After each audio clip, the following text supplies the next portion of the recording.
In filming this documentary, the Smtwtfs thought that the African American viewpoint should be fairly represented. Unfortunately, due to the lack of racial diversity in the surrounding area, we could not receive help from any black actors. So when watching the film, remember, all black people will be represented by a Smtwtf wearing a red shirt.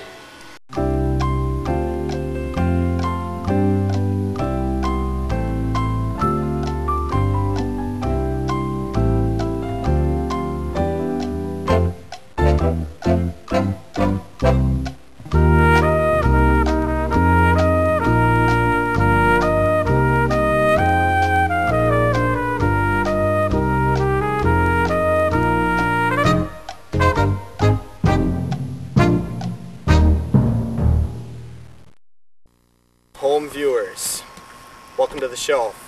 As you might recall,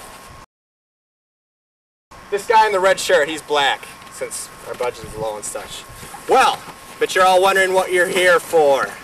Well, I'll let you know. It's all about civil rights. When you think of civil rights, you think of a few locations, such as the southern states, Alabama, Arkansas, Mississippi. These are the places where such icons as Rosa Parks, Martin Luther King Jr. made their mark on history. If you don't think of southern states, you think of the Detroit area, where a lot of violent riots occurred, I'm telling you.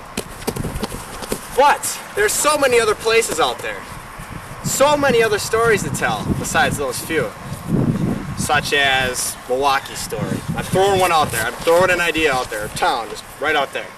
Since I mentioned it, let's do a little history on it, huh? Civil rights history.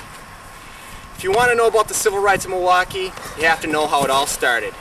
And it all goes back to a speech made by a very, very famous man. You might know him as Martin Luther King Jr. August 14th, 1956 was a great day for blacks living in Milwaukee.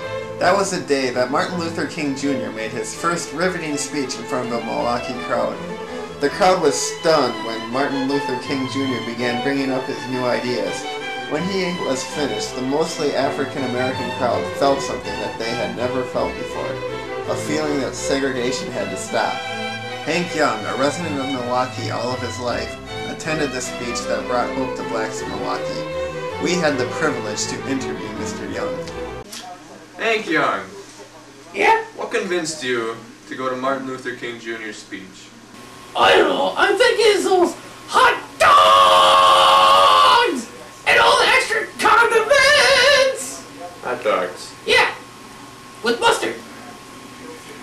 Well, during your hot dog manifestation, did you manage to catch anything of what Martin Luther King Jr. was saying?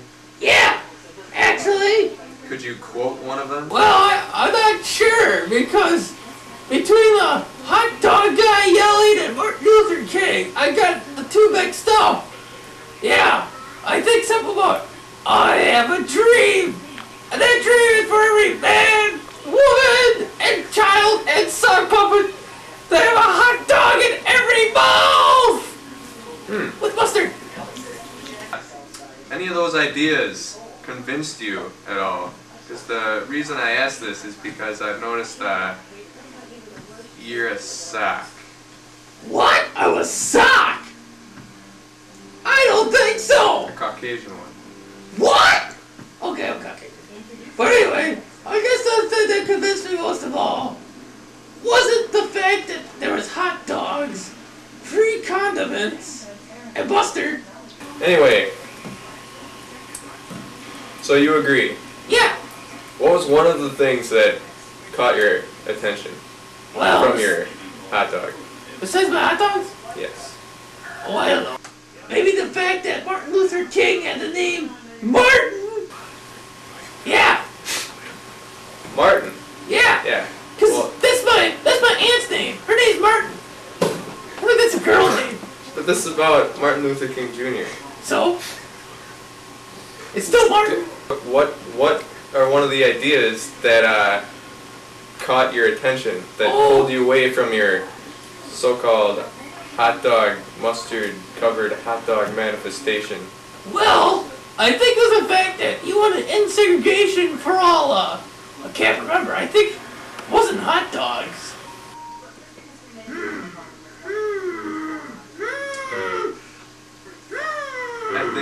word you're looking for is blacks? Well, no. It was probably hot dogs. I just can't recall it. Okay. So you really weren't paying any attention at all? Well, no. You were just there for the free hot dogs? Yeah. And a speech. But you didn't hear the speech? Yeah. Oh, well, besides the hot dog guys. Yeah, I was listening to the hot dogs guys' speeches. Okay. Yeah. So, if there were hot dogs at his next speech, would you go? You better believe it. In fact, I wish Martin Luther King was a hot dog. 'Cause, boy, would I eat them.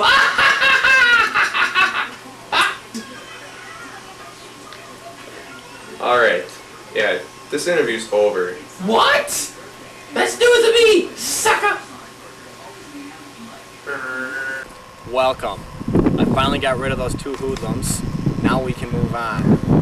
A famous speech of Martin Luther King's occurred on August 14th, 1956. It wasn't until years later that something actually happened in terms of civil rights in the Milwaukee area. Oh, let's see, there was a few committees and such that were formed. Nothing actually really happened until May 18th, 1964, when a citywide school boycott was formed. You ask, how was this boycott organized? Well, let me tell you. Documents were sent out to each and every black family in the Milwaukee area. They talked about what was going to happen on that specific day. A really ingenious plan, actually. Young. As you can see, there are two documents. One on the left, the other on the right.